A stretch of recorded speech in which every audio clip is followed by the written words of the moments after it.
तैयारी होती है, चाहे उसके लिए फिजिकल पहले हो जाए, चाहे उसके लिए एग्जाम पहले हो जाए, उसका सिलेक्शन होगा। पता है कि आपको दिल्ली पुलिस में कांस्टेबल बनना है और कांस्टेबल बनने के लिए आपको दोनों के दोनों फेजेस जरूरी हैं। आपको रिटन भी। कैसे हैं आप सब? राम जी की पाठशाला में आपका बहुत बहुत स्वागत है। और अब से कुछ ही दिन पहले आप में से ज़्यादातर लोगों को एक बात का झटका लग गया था कि जो फॉर्म एसएससी के द्वारा 2 मार्च को निकलने वाले थे, आपकी दिल्ली पुलिस की भर्ती निकलने वाली थी, जिसमें संभावना ये थी कि 6000 के आसपास पदों पर एक भर्ती का, दिल्ली पुलिस के हिसाब से एक बड़ी भर्ती का विज्ञापन आपको देखने के लिए मिलने वाला था।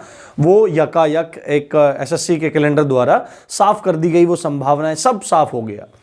उसकी वजह से बहुत सारे बच्चे परेशानी में चले गए कि पता नहीं अब भर्ती का क्या होगा क्या नहीं होगा।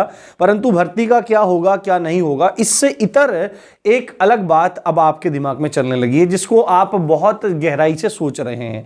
वो है कि पहले जैसा हो रहा था कि एसएससी एग्जाम ले रही थी, तो पहले मतलब पूरा का पूरा भर्ती कंडक्ट करवा रही थी, तो उसमें पहले रिटन एग्जाम हो रहा था, उसके बाद फिजिकल एग्जाम हो रहा था, उसके बाद आगे का प्रोसेस पूरा हो रहा था। तो क्या अब कुछ ऐसा होने वाला है कि पहले फिजिकल होगा, उसके बाद रिटन होगा, उसके बाद आगे की प्रक्रिया चलने वाली है? तो इस पर एक छोटी सी 2-4 मिनट की वीडियो आपके सामने मैं पेश कर रहा हूं और आपको ध्यान से ये पूरी की पूरी वीडियो सुननी है।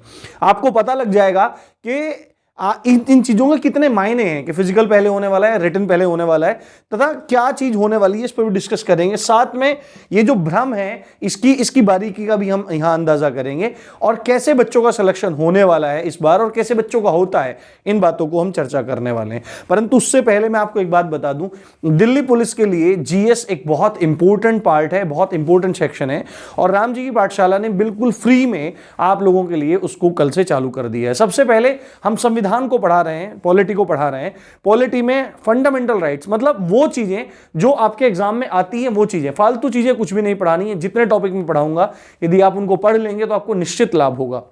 दिल्ली पुलिस के नाम से, पॉलिटी के नाम से भी पहले पॉलिटी पढ़ा रहे हैं, उसके बाद धीरे धीरे आगे बढ़ते रहेंगे, आपको पढ़ाते रहेंगे। आप देखेंगे कि आपके मार्क्स बहुत अच्छे आएंगे और जल्दी ही आपके टेस्ट भी फ्री ऑफ कॉस्ट आपसे लिए जाएंगे, जिससे आप अपनी प्रगति को देख सकते हैं। वो जो प्लेलिस्ट है पॉलिटी की, संविधान की, उसका लिंक मैं यहां दे दूंगा, आप उसको जाकर देख सकते हैं। अब हम बात करते हैं ये वाली बात जो है, एग्जाम है और उसके बाद मतलब दौड़ होने वाली है। अच्छा, एक बात मुझे आप बताइए, आपको खाली रिटन दे के बाहर निकलना है, या आपको केवल दौड़ मार के बाहर निकलना है, या बस केवल दौड़ लगानी है, या आपको एग्जाम देना है? मुझे इस चीज का जवाब चाहिए। मैं 2-3 सेकंड रुक जाता हूं। आप अब ठीक है, रुक जाता हूं। 1 2 3। आपके दिमाग में क्या आया होगा? मास्टर तू पागल है क्या, या तेरा दिमाग चल गया है क्या? बिल्कुल सही बात है। मैं ये चीज आपसे पूछ रहा हूं, जब आपको पता है कि आपको दिल्ली पुलिस में कांस्टेबल बनना है और कांस्टेबल बनने के लिए आपको दोनों के दोनों फेजेस जरूरी हैं, आपको रिटन भी क्वालिफाई करना पड़ेगा, आपको फिजिकल भी क्वालिफाई करना पड़ेगा, और दोनों चीज में से एक भी चीज अगर आपकी रहती है तो आप आगे बढ़ ही नहीं पाएंगे, फिर मेडिकल की तरफ नहीं बढ़ पाएंगे आप। तो आपका सिलेक्शन हो गया क्या? मायने क्या रखता है? मायने रखता है सिलेक्शन। ये चीज कोई मायने रखती ही नहीं है कि भाई फिजिकल होगा या एग्जाम होगा, आपको दोनों ही चीजें करनी है, आपको दोनों ही चीजें करनी है। देखो, अभी पहले फिजिकल हो जाएगा तो आपको यह लगता होगा कि भाई बहुत सारे बच्चे छटनी से बाहर हो जाएंगे, सैकड़ों बच्चा बाहर हो जाएगा, तो हमको उसमें फायदा मिलेगा।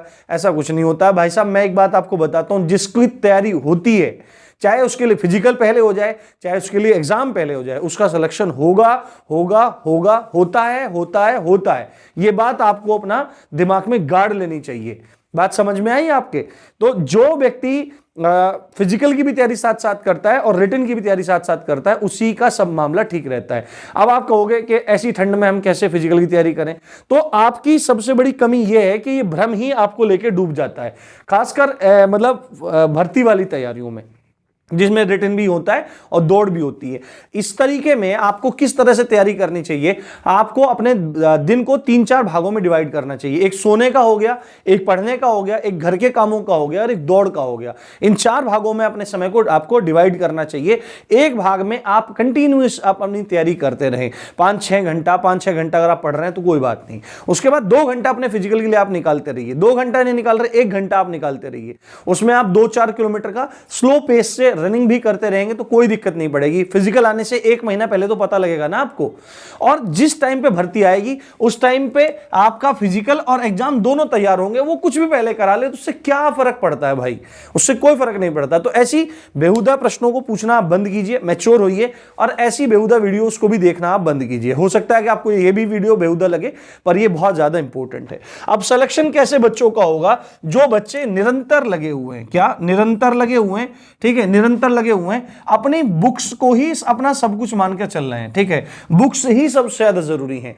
बुक्स आपको 30 मिनट में बहुत कुछ पढ़ा सकती हैं, जबकि YouTube के लेक्चर्स आपको 30 मिनट में कुछ भी नहीं दे पाते, 2-4 फैक्ट्स नहीं दे पाते। ये उस चीज की बात मैं कर रहा हूं। आपको लगेगा आप भी तो YouTube पे हो, बिल्कुल। आप अगर वहां पे जाएंगे, मेरी अगर वीडियोस अगर आप देखेंगे तो 20 मिनट का लेक्चर होगा तो लेक्चर ही होगा, और कोई वहां पर बात नहीं होगी। आपका ध्यान एक बार लग जाएगा तो आपको पता नहीं लगेगा 20 मिनट कहां चली गई हैं। तो YouTube पे क्या रहता है, घंटों घंटों क्वेश्चंस की प्रैक्टिस चलती रहती है। जिसका मन करे आप कर सकते हैं, परंतु वो वेस्ट ऑफ टाइम है। आप वही चीज अपने प्रैक्टिस सेट पर कर सकते हैं। आप प्रैक्टिस सेट परचेज कर सकते हैं, वहां से कर सकते हैं। यदि आपका कोई टॉपिक कमजोर है तो आप सब्जेक्टिव क्लासेस लीजिए, ना कि यूट्यूब पे सुबह शाम तक चलने वाली जो प्रैक्टिस सेशन होते हैं उनसे आप बचने का थोड़ा प्रयास कीजिए। तो जो बच्चा अपनी बुक्स पे ध्यान दे रहा है, नॉर्मल फिजिकल वर्कआउट कर रहा है, अपनी हेल्थ पर ध्यान दे रहा है, क्योंकि मेडिकल भी एक पोर्शन है, तो अपनी हेल्थ पर ध्यान दे रहा है, उस व्यक्ति के लिए सिलेक्शन बहुत ज्यादा मुश्किल नहीं है। और इतनी अच्छी जॉब है कि आप अगर जरा सी लापरवाही करेंगे तो आपके हाथ से ये इतना शानदार मौका निकल जाएगा। अभी भर्ती हुई है 2020 में, ठीक है, 20 में निकले थे, अब 23 हो गया है, तो वैकेंसी फिर से आपके सामने है। तो जरा सी लापरवाही आपके सपनों को चकनाचूर कर सकती है, और जरा सी सजगता, अच्छे तरीके से चलना, निरंतर रूप से चलना, ढंग से पढ़ना, ढंग से फिजिकल करना, अच्छा आचरण करना और हेल्थ का ध्यान रखने से आप अपनी नौकरी पक्की कर लेंगे। स्टार्टिंग 40,000 के आसपास तनख्वाह मिलती है, छोटा सा एरिया दिल्ली का है, ठीक है, और उसमें भी पोस्टिंग नजदीक ही मिल जाती है आपकी साइड से, ऐसा मैंने सुना है।